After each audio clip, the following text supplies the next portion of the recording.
राखी special आज आम एक स्वीट रेसिपी बनैबा ता पुणी सबुठु सहज सबुठु कम समय सबुठु कम इंग्रेडिएंट रे बनैबा ना एठी हमको सुजी दरकार ना छेना दरकार ना दही दरकार ना अटा दरकार आकु मु आपण माननकु बनै देखैबी चाउल गुंडरे।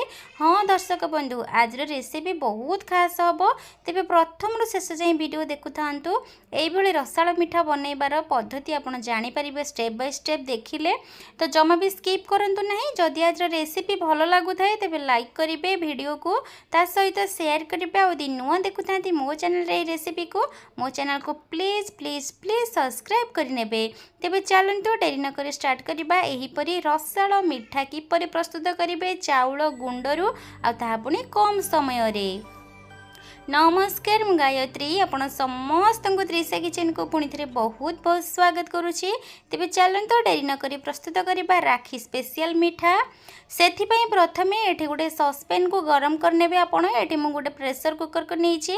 प्रेशर कुकर रे एठी मु गोटे गिना आ 1.5 गिना माने गोटे आ हाफ गिना 1.5 गिना एठी चीनी नउची हिसाब रे कहबा को गले 300 ग्राम हबो ग्राम हिसाब रे। तापरे गोटे छोट कप रे 3 कप एठी पानी दे नउची। जदि ग्लास रे आपण पानी देबे तेबे अध ग्लास पानी देबे ठीक कप रे मु 3 कप पानी दे नउची। भल भाबरे याको गोळेइबा। हमर ए मिठाटी पई ना हमें प्रथमे एठी सीरा प्रस्तुत करि नबा। सेथिपई तार गोटे फ्लेवर आसीबा पई 5टी गुजराती को एहीपरि चीरी करी पकई नेइची। कुटीबा आवश्यक नाही से फुटी गला परे ऑटोमेटिकली तार स्मेल आउ टेस्ट दुईटी जाक आसी जिवो सीरा रे। एठी कोनोसी प्रकार सीरार तार आनिबा दरकार नाही। एठी हमर सीरा रेडी हेइ जाइछि। आ जो कहूली चाउल रे बनैबा मिठाटे तेणुक घरे अरुआ चाउल जदि अच्छे आप नहीं पारे जेकोसी अरुआ चाउल नहीं पारे। मुझे अरुआ चाउल को ग्राइंड करी गुंड करी नहीं कहवाक गले ये आमर 250 ग्राम रही चाउल गुंड। एबे गोटे करे गरम करवा से हाफ कप पानी दे नबा। पानी देवा द्वारा आमर क्षीर जितेबाला पकेबा पानीटी बा क्षीरटी आउ छिड़ब नहीं। तो पानी फुटी आसलाणी से समय आम ये पकई नबा सीझा क्षीर। ये मुझे सीझा क्षीर यूज करी हाफ लिटर खंडे आपड़ यदि चाहती कंचा क्षीर ऐड करें। सीझा क्षीर पकई सारा पर गोटे थर आम या चलई नवा भलसे ना पानी जो देचे तले तो लगे ना क्षीर तथापि आमको ये चलैवाई पड़ो स्पैचुलर को। ता सहित स्वाद अनुसार ये लुण को ऐड कर नबा। आ भल टेक्चर आने ये आम अमूल पकेबा बा मिल्क पाउडर पकेबा।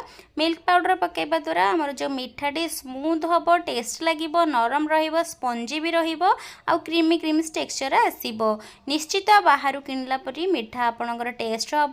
तो यही प्रोसेस रे थरुटे यही राखी को स्पेशल बनातु बनै करी घरे भल भाव गोल सारा आमर ये क्षीर रे बबल आसवा आरंभ हो सारे। एबे जो गोटे गिना चाउल गुंड रखी थे ताकू पकेबा और गैस फ्लेम को पूरा स्लो करनबा। ता सहित भल भाव या मिक्स करवा जेपरिक कौन सी प्रकार लम्स बा गेटा रहे नहीं। से भाव आपड़ ये क्षीर आ चाउलर जंतुणी प्रस्तुत करेंगे। क्षीर चाउल अमूल आउ लुणर ये जो जंतुणी बहुत ही स्मूथ हम एत स्मूथ हम जे आपण माने छुआ को यदि देबे ना से बहुत ही इजिली या क्ले भाभी खेली नेबे। तो भल भाव गोटे थर आम ये मिसई नबा। मिसई सारापर ये आमर कड़े छाड़ा पर्यंत मिसईबा। ता सहित ये गोटे चामच मु घी दे नौची। ये मु डालडा घी नहीं जाइए जोटा कि आम रेगुलारली यूज करूँ। आपने देसी घी यूज करें। तो घी पकई सारा पर भल भाव आउ गोटे थर मिक्स कर नबा। ये आमर जंतुणी रेडी हो जाइए। मुझे गोटे थाली को काढ़ी नेबी आ ये कड़े छाड़ा आरंभ हो सारे। कहवाक गले जंतुणी बहुत ही स्मूथ हो देखो हाथ में जमा भी चिपकुनी एत स्मूथ हो ये जंतुणी बहुत ही परफेक्टली रेडी हो जाइए। बिल्कुल आप जापर ना ये मिठाटी कौन प्रस्तुत कर। तो गोटे थाली रे आम गोटे चामच घी को ऐड कर नबा बा ग्रेस कर नबा। चामच दे जिते घी आम ग्रेस करवा जिते जंतुणी पकेबा ये थाली रे लागिबो नाही आउ इजिली सी आमर डोपटी इजिली बनीजिवो। तो घी ग्रेस कर सारा पर आम जो प्रस्तुत कर रखी थे जंतुणी को एबे काढ़ी नबा।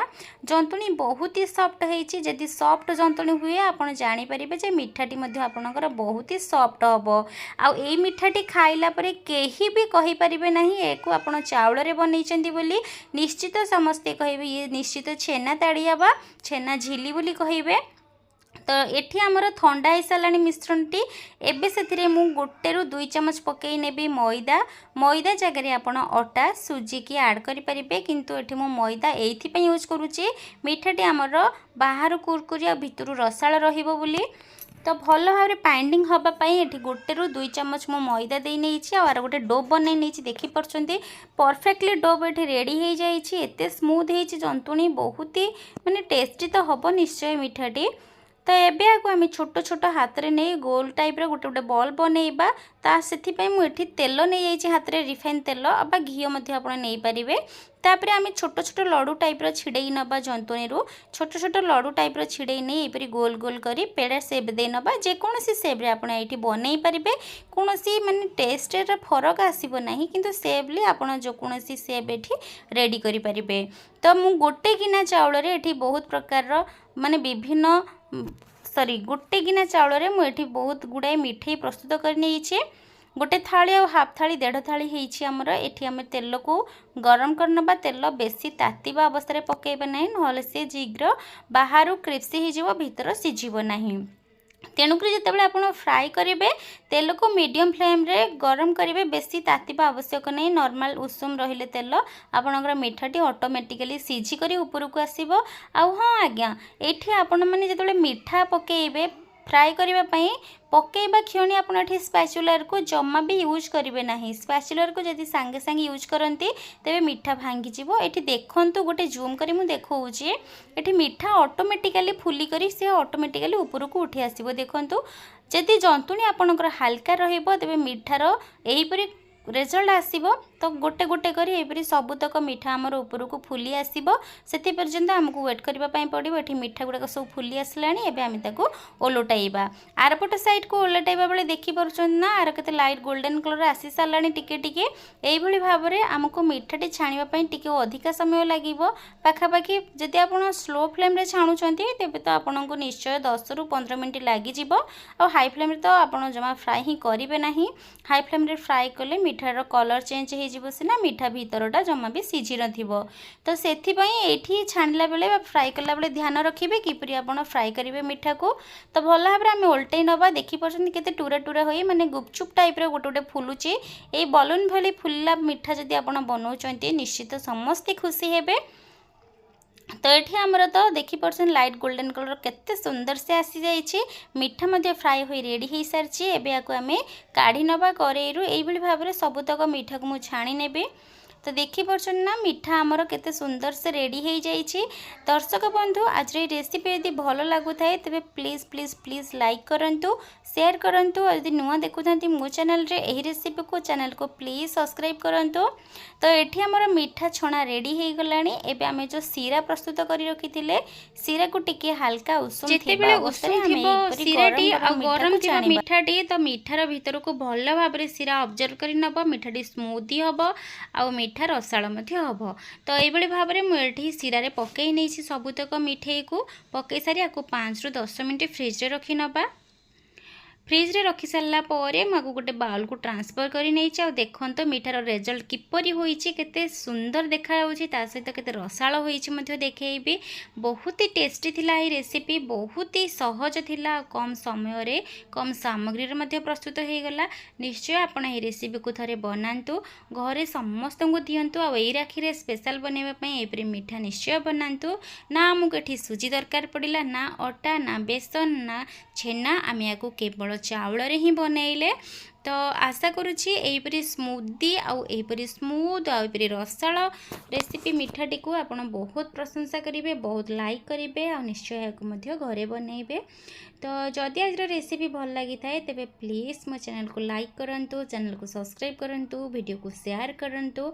रहुछि पुणी देखा आउ यहीपरी नुआ यूनिक मिठा बा अन्यान्य रेसिपी साथी से पर्यंत ये आम सर्व कर मीठा को तो फ्रिज रे रखी सारी जितेबाला आप सर्व करेंगे तेरे जानतु चिल करी मिठा खाइले बहुत ही स्वादिया लगी था आ बहुत रसाल लगी था।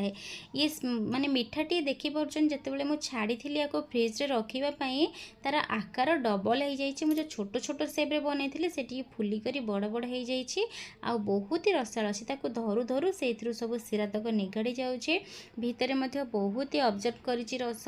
तो आशा करुँचे रेसिपी निश्चय भल लगी जब रेसिपी भल लगी थाए तेरे प्लीज़ मो चैनल को लाइक करंतु वीडियो को शेयर करंतु आ निश्चय सब्सक्राइब करंतु। रहुची शुभ राखी पूर्णिमा ए राखी पूर्णिमा खुशी रे मनातु सेफली मनातु। तो पुणी देखा एपरी किसी नुआ यूनिक रेसिपी साथी से पर्यंत वीडियो गुड़ा को कंटिन्यूअसली देखु था शेयर कर रही था लाइक करू था सब्सक्राइब करंतु सपोर्ट करंतु। धन्यवाद वीडियो देखि समस्त को।